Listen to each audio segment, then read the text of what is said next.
जय हिंद साथियों। आज मैं बताने वाला हूँ जो पॉलिटी संबंधित कुछ जो शब्द होते हैं हम बार बार यूज़ करते हैं लेकिन हमें उनके अर्थ पता नहीं होते हैं। तो मैं आज ऐसा ही वीडियो आपके सामने लेके आया हूँ जो आपके कुछ संबंधित पॉलिटी संबंधित जो शब्द होते हैं उनका अर्थ बताने वाला हूँ आज ये वीडियो के माध्यम से। आप जो अर्थ देखने के लिए वीडियो को अंत तक अवश्य देखें। यदि आपने मेरे चैनल को सब्सक्राइब नहीं किया है तो चैनल को सब्सक्राइब अवश्य करें।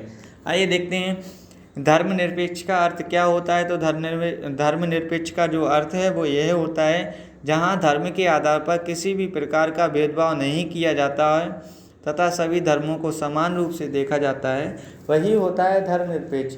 यानी कोई भी देश यदि धर्म के आधार पर एक धर्म से दूसरे धर्म में भेदभाव ना करे, समानता रूप से देखे धर्मों को, वही उसका जो अर्थ होता है वही होता है धर्मनिरपेक्ष। सेकंड है लोकतांत्रिक।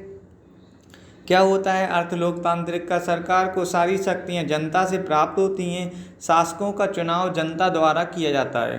दूसरे रूप में कह सकते हैं कि लोकतंत्र जनता के द्वारा और जनता के लिए है। मतलब लोकतंत्र का अर्थ क्या होता है? सरकार को सारी शक्तियाँ जनता से ही प्राप्त होती हैं, जनता ही वोट देती है तभी शासक बन पाते हैं। शासकों का चुनाव जनता के द्वारा किया जाता है। मतलब शासकों जो भी मंत्री बनते हैं वो जनता द्वारा ही चुनकर प्रतिनिधित्व करते हैं। दूसरे रूप में कह सकते हैं कि लोकतंत्र जनता के द्वारा और जनता के लिए ही है। नेक्स्ट देखते हैं समाजवाद। समाजवाद का क्या अर्थ होता है? ऐसी व्यवस्था जिसमें उत्पादन एवं वितरण का स्वामित्व राज्य के नियंत्रण में रहता हो, वही कहलाता है समाजवाद। और चौथा वर्ड आता है गणराज्य। इसका मतलब यह है कि राज्य का अध्यक्ष एक निर्वाचित व्यक्ति है जो एक निश्चित अवधि के लिए पद ग्रहण करता है। गणराज्य का मतलब यह होता है कि राज्य का अध्यक्ष एक निर्वाचित व्यक्ति है जो एक निश्चित अवधि के लिए पद ग्रहण करता है। आगे देखते हैं साथियों,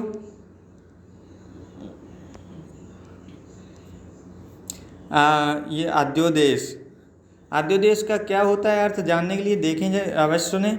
जब संसद का अधिवेशन नहीं चल रहा हो और किसी विशेष उद्देश्य के लिए कानून की आवश्यकता हो तो राष्ट्रपति अध्यादेश जारी कर सकता है। इस अध्यादेश का प्रभाव संसद द्वारा निर्मित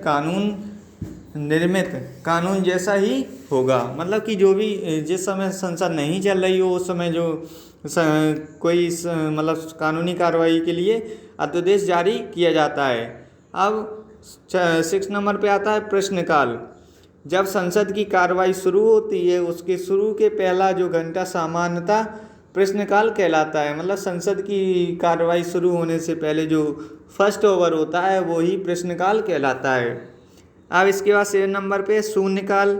संसद के दोनों सदनों में प्रश्नकाल के ठीक बाद के समय को शून्यकाल कहा जाता है। शून्यकाल का लोकसभा या राज्यसभा की प्रक्रिया तथा संचालन नियम में कोई उल्लेख नहीं है इसका। 8वां देखते हैं सदन का स्थगन। स्थगन द्वारा सदन के कामकाज को विनिर्दिष्ट समय के लिए स्थगित कर दिया जाता है। आगे देखते हैं साथियों, यदि आपने अभी चैनल को सब्सक्राइब नहीं किया है तो चैनल को सब्सक्राइब अवश्य कर लें, आपको लेटेस्ट न्यूज़ मिलती रहेगी चैनल के माध्यम से। आप देखते हैं अनुपूरक प्रश्न। सदन में किसी सदस्य द्वारा अध्यक्ष की अनुमति से किसी विषय पर दिए गए जवाबों का स्पष्टीकरण के लिए अनुपूरक प्रश्न पूछने की अनुमति प्रदान करता है। उसके बाद विघटन। केवल लोकसभा का ही विघटन हो सकता है, इससे लोकसभा भंग हो जाती है। लोकसभा का भंग होना ही क्या कहलाता है? विघटन। तारांकित प्रश्न। जिन सवालों का जवाब सदस्य तुरंत सदन में चाहता है उसे तारांकित प्रश्न कहा जाता है। जैसे मतलब तत्कालीन प्रश्न का उत्तर चाहिए हो वो तारांकित प्रश्न कहलाते हैं। आंतरिक प्रश्न। जिन प्रश्नों का उत्तर सदस्य लिखित में चाहता है उन्हें आंतरिक प्रश्न कहा जाता है। मतलब कि जो प्रश्न लिखित रूप में आंसर चाहते हो उसे आंतरिक प्रश्न कहा जाता है। आगे देखते हैं स्थगन प्रस्ताव। स्थगन प्रस्ताव किसी लोक महत्व के मामले पर पेश किया जाता है। जब ये स्पीकर कर लिया जाता है तब लोक महत्व के कार्य के लिए सदन का नियमित कार्य रोक दिया जाता है। इस प्रस्ताव को पेश करने के लिए न्यूनतम 50 सदस्यों की जो है ना स्वीकृति जरूरी होती है। उसके बाद आता है धन विधेयक। संसद में राजस्व एकमात्र करने या अन्य प्रकार के धन के संबंधित विधेयक को धन विधेयक कहा जाता है। धन विधेयक केवल लोकसभा में ही पेश किया जाता है। धन विधेयक को पुनः विचार के लिए राष्ट्रपति लौटा नहीं सकता। उसके बाद विनिमय विधेयक। विनियोगी विधेयक में भारत की संचित निधि पर भरित व्यय की पूर्ति के लिए धन तथा सरकार के खर्च के लिए अनुदान की मांग शामिल होती है। भारत में संचित निधि में से कोई भी धन विनियोग विधेयक के अधीन ही निकाला जा सकता है। आगे देखते हैं साथियों।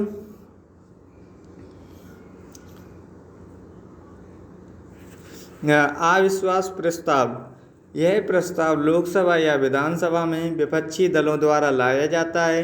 दरअसल ये प्रस्ताव सत्तारूढ़ पार्टी एवं या गठबंधन के बहुमत की परीक्षा होती है। अगर ये प्रस्ताव पारित हो जाता है तो मंत्रिपरिषद को इस्तीफा देना पड़ता है, सरकार गिर जाती है। पद धारण करने के कारण जो उसे ही पदेन कहा जाता है। निषेधाधिकार। मुख्य कार्यपालिका द्वारा सोच विचार के बाद किसी विधेयी अधिनियम पर अपनी अस्वीकृति ऐसा करने से अधिनियम कानून का रूप नहीं ले पाता है। निंदा प्रस्ताव। सरकार की गलत नीतियों की आलोचना करने के लिए संसद के किसी भी सदन में निंदा प्रस्ताव लाया जा सकता है। अब आते हैं बुलेटिन। यह वह संसदीय प्रक्रिया जिसमें सभी मांगों को जो नियत तिथि तक नहीं निपटाई गई हों बिना चर्चा के ही मतदान के लिए रखा जाता है। ककस।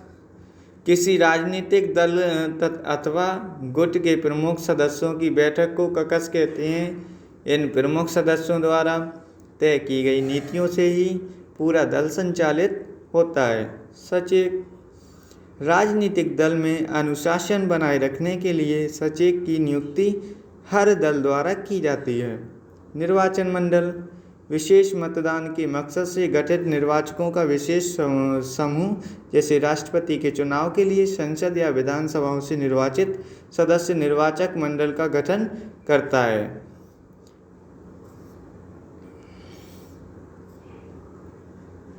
आगे देखते हैं न्यायिक समीक्षा। विधायिका का बनाया गया कानून संविधान के मुताबिक या नहीं इसकी न्यायिक जांच करती है। इसे ही न्यायिक समीक्षा कहा जाता है। प्रभुसत्ता संपन्न। जहां देश आंतरिक और बाह्य मामलों में पूरी तरह स्वतंत्र हो, किसी बाह्य शक्ति पर निर्भर ना हो, उसे ही कहा जाता है प्रभुसत्ता संपन्न।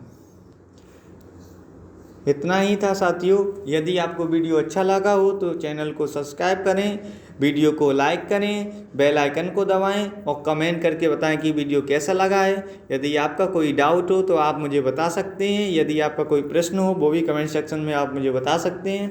मैं आपका रिप्लाई बहुत जल्दी ही आपको दे दूँगा। जय हिंद साथियों, धन्यवाद।